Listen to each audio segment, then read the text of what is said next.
Oh boy. I am going to use my iPad because this is not my forte, but I can't thank you all enough. I do promise to be brief and be brilliant and be gone.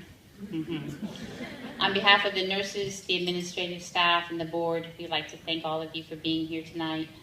And a very special thank you to our sponsors, Matilda Jane, to Denise, who's not here with us tonight, to Lynette and Kayla Henderson for all of the work that they put into this, Cheryl and Jim from A Party Apart, and definitely Mike and Marilyn for allowing this event to be held at this beautiful home.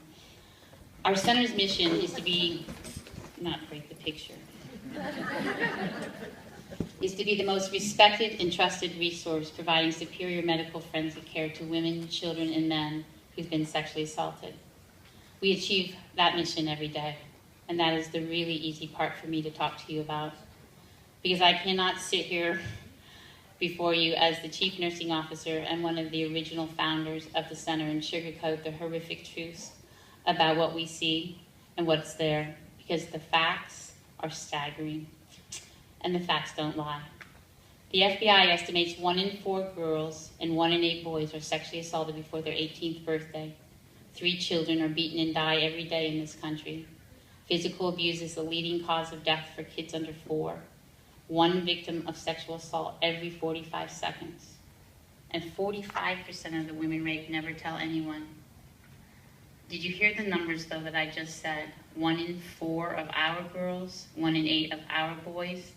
That would roughly be 12,000 girls and 7,000 boys in Allen County below the age of 18. We have a healthcare crisis, a silent and violent epidemic that most of society looks the other way. Before January of 1996, the men and women who were sexually assaulted went to our busy, unprepared, and untrained emergency rooms. And I can say this because I was working there.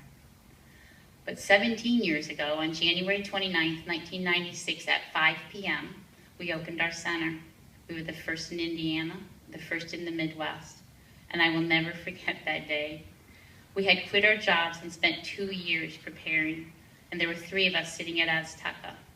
All the local news stations were having us as their lead story, and with our eyes glued to the TV and waiting on our tacos, we all were so startled when my Batmobile walkie-talkie sized telephone went off at 5:10 p.m. And they stared at it and they said, "Ditton, aren't you going to answer it?" And I said, "Hello? Fort Wayne Sexual Assault Treatment Center, hello?" Our first victim was en route. She was coming in with the Fort Wayne Police Department. And there really is something to be said for you build it and they will come. And they have kept coming. 1998 to 2000 was spent preparing to open and care for children. In June of 2000, we started taking care of kids. We are the recognized and credentialed providers of the medical forensic exam for 16 counties and almost 1 million people.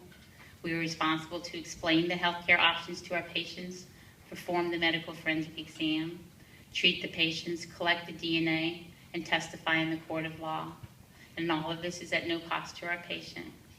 But really, what we do is we sit with these men and women and children and we tell them, this is not your fault. You did not do anything wrong, and you are not damaged goods. Our nurses bring the science and compassion to these patients.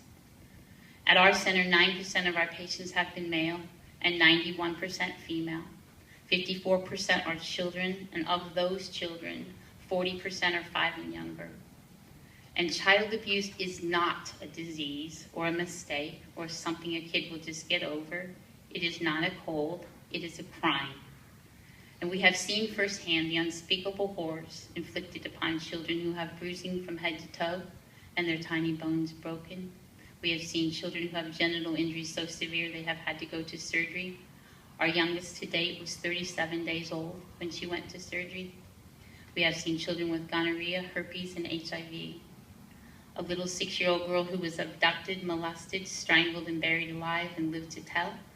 And the DNA we collected matched a man 8 years later when he was convicted on another child, his own child. Another little girl who was not so lucky. She was abducted, molested, and strangled to death with her own training bra. Again, we got his DNA. In December 2011, had the privilege to collect the evidence from the little girl who was molested, murdered, and dismembered, because we take care of the dead also. Forensic nurses do make a difference because every exam opens the door to the possibility of collecting evidence that may assist in conviction of a child molester or rapist, and which is, this is important to all of us, collect the DNA that would exonerate an innocent man. This is more than a job to us, it is a calling. And as a not-for-profit, we rely heavily on grants, fundraisers, donations, and more importantly, the support of the communities we serve. By attending tonight, you are ensuring we can continue our mission to be the most respected and trusted resource for superior medical forensic care. On behalf of our staff and our board, we thank you for coming tonight. It's almost overwhelming, and God's blessings on you.